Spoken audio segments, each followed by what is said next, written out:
Hello, Oz. Hello, Lada. Hello, ladies and gentlemen. Hello, dear friends. And welcome to the second webinar in our new series, Forbidden History and Forgotten Origins. You know, in the first webinar of this series, I showed you several very important things. I showed you how Gaia, how Mother Earth was seeded. That was the very last seeding, because there are previous seedings as well. Then how humans began spreading around the planet due to climate change, due to weather conditions, due to the fact that the population was actually growing by leaps and bounds and exploding.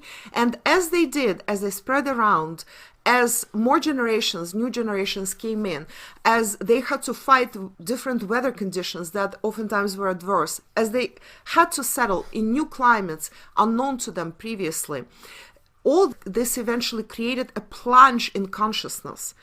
First, the seeding occurred so that people with 5D, fifth dimensional consciousness, could experience fully incarnated 3D, fully physical, tangible existence. The existence where everything is materialized. The existence where creativity comes to the fore. You create everything and make it manifest in third dimension.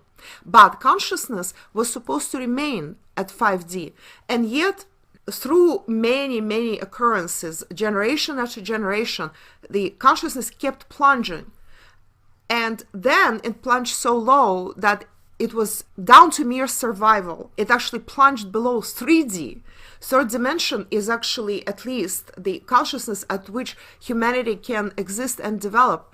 But at one point, consciousness plunged to 2D. There were even moments in our forbidden history where consciousness plunged into first dimension, into the very basic survival dimension, which is like live and die, live and die. Second dimension is something else, and it incorporates more of the survival. These dimensions we will discuss with you on separate occasions. I will have a book about that. I will also have separate webinars about that. I will write about this on Patreon pretty soon, so my Patreon subscribers will definitely be the first ones to hear about my multidimensional theories. But today we are talking about forbidden history and forgotten origins. And make no mistake, all my theories are very intrinsically connected with all that forgotten and forbidden history that we should know, but we don't. Sometimes on a cellular level, on the level of instinct, and on the level of inspiration and higher consciousness, we do know this. At least we recognize when we hear the truth. We actually recognize the truth, even if we don't know the facts behind this truth.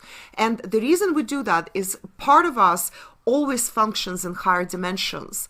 Even those whose consciousness is pretty low might even have those brilliant moments of aha, or eureka, or inspiration, or flying in spirit. But all of my listeners, those of you, all of you who listen to this webinar, you're meant to be here. Your consciousness is awakened. Your consciousness is high.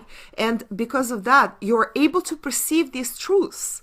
And you instinctively, on the level of your higher self, you understood these truths. You knew them, even if you don't know the facts that I'm presenting here. Now, let's discuss what happens with perception and consciousness in 3D. After the plunge in human consciousness to 3D and below, humans stopped perceiving things beyond their immediate reach. This happened because the channel of perception became very narrowed down, and it narrowed down so much that it was down to mere survival. It was a very narrow, dark channel. There was a time when humans could perceive other dimensions on our planet, and they could perceive life and possess true spiritual knowledge of the entire cosmos. But then they lost this ability gradually as negative ego, fear, and greed took over. People stopped seeing beyond the tip of their nose, and they stopped believing even what they perceived, what they saw with their own eyes. And this is how expressions such as one cannot see something beyond the tip of their nose one would not know the truth if it hit them in the head. And another expression that I like, one could not understand or see something if their life depended on it.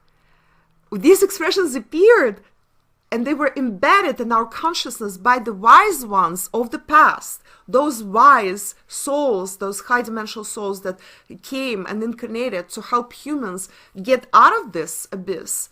And so they embedded these expressions so that humans eventually would listen to them, would hear them from others, and that would help trigger something, some sort of awakening, even if this awakening was slow, at least something that would keep them away from that edge of the final abyss from which they could never climb out.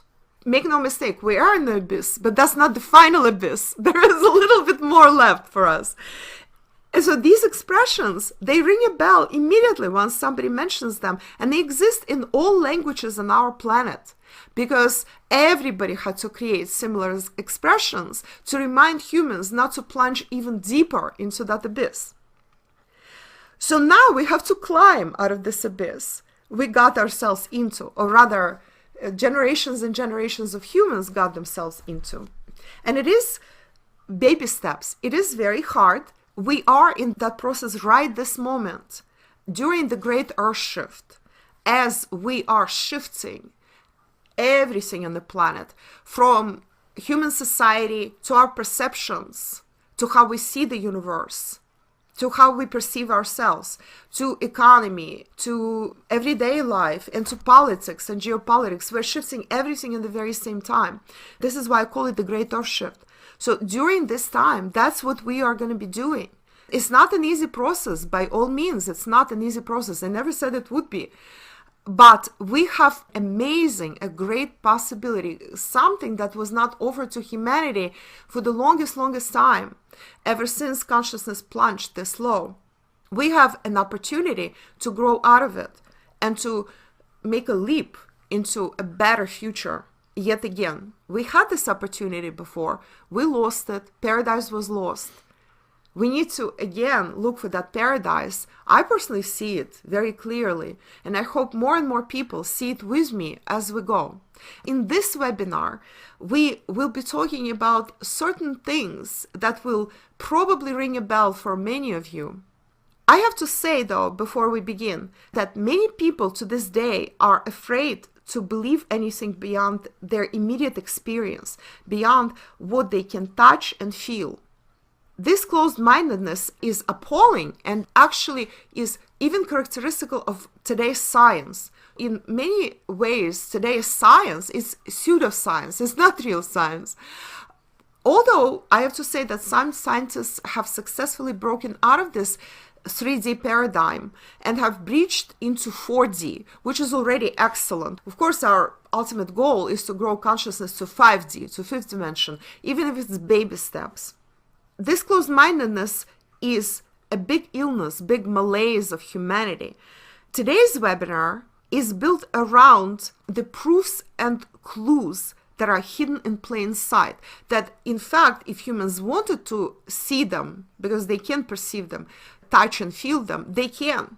I will show to you things that are in fact so hidden in plain sight, they're so obvious, but humanity's soaped up vision is not allowing it to see them. It's like blurred vision. It doesn't even see those things that are hidden very wisely by our ancestors, by the wise ones of the past. Those who have eyes shall see, those who have ears shall hear. Today I will present to you the proofs, the clues, the elements that are weaved into our lives, into our language, into our society, into our architecture.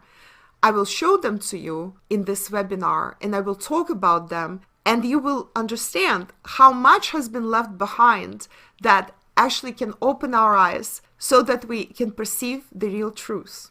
Ready? Let's begin.